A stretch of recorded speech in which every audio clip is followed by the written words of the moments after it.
दलित साहित्य की रचनाओं ने हमेशा से समाज को नई दिशा देने का काम किया है। दलितों की स्थिति को दुनिया के सामने लाने में दलित साहित्य की भूमिका काफी महत्वपूर्ण रही है।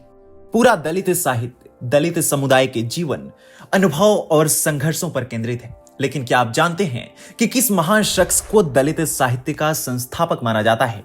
वह कौन थे जिनका साहित्य परिवर्तन की दिशा में नई प्रेरणा बन गया? वह कौन थे जिनकी रचनाओं ने दलित साहित्य में जान फूंक दी? आज की वीडियो उसी महान शख्स पर।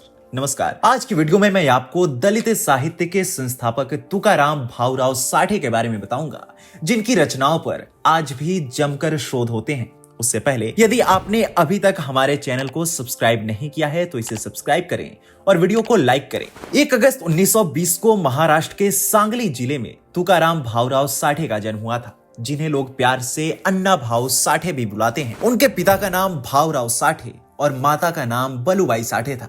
साठे स्कूल नहीं गए।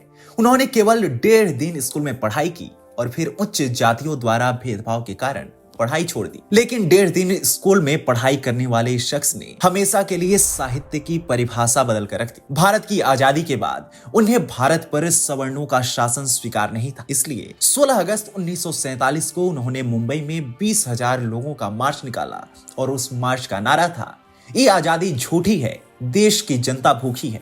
वह पूर्ण रूप से मार्क्सवादी और अंबेडकरवादी विचार से प्रभावित थे। डॉक्टर बाबा साहब अंबेडकर की शिक्षाओं का अनुसरण करते हुए उन्होंने दलित कार्यों की ओर रुख किया और दलितों और श्रमिकों के जीवन के अनुभवों को प्रकट करने के लिए अपनी कहानियों का उपयोग किया। अपने लेखन से वो दलितों की सामाजिक स्थिति का बखान करने लगे। अन्ना भाऊ साठे अपनी कहानियों से दलितों के कष्टों को समाज के आगे रखने लगे थे। 1958 में बॉम्बे में हुए पहले दलित साहित्य सम्मेलन में अपने उद्घाटन भाषण में उन्होंने कहा, पृथ्वी शेषनाग के सिर पर नहीं बल्कि दलितों और श्रमिकों की हथेलियों पर है। साठे ने मराठी में 35 से ज्यादा उपन्यास लिख डाले, जिनमें से फकीरा, जिला और कई अन्य उपन्यास अभी भी लोगों द्वारा पसंद किए जाते हैं।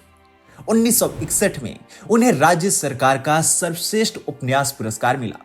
साठे के पास लघु कथाओं के 15 संग्रह थे, जिनका बड़ी संख्या में कई भारतीय भाषाओं और 27 गैर भारतीय भाषाओं में अनुवाद किया गया। उन्होंने अपनी लेखनी से दलित साहित्य को नया रूप प्रदान किया था। अन्ना भाऊ साठे ने उपन्यास के अलावा नाटक, मराठी पुवाड़ शैली में 12 पटकथाएं और 10 गाने भी लिखे। उन्होंने संयुक्त महाराष्ट्र आंदोलन में भी महत्वपूर्ण भूमिका निभाई थी। महाराष्ट्र के समग्र गठन और परिवर्तन में इस साहित्य का योगदान महत्वपूर्ण माना जाता है। आज भी बड़ी संख्या में छात्र और विद्वान उनके साहित्य पर शोध करते देखे जाते हैं। उनके द्वारा लिखी गई रचनाओं के माध्यम से दलित साहित्य दुनिया के सामने आया था। उनकी रचनाओं ने दलितों को जीवंत किया था, दलितों में जोश भरा था, इसलिए उन्हें दलित साहित्य का संस्थापक भी माना जाता है। आपको दलित साहित्य के संस्थापक की यह वीडियो कैसी लगी, हमें कमेंट सेक्शन में जरूर बताएं।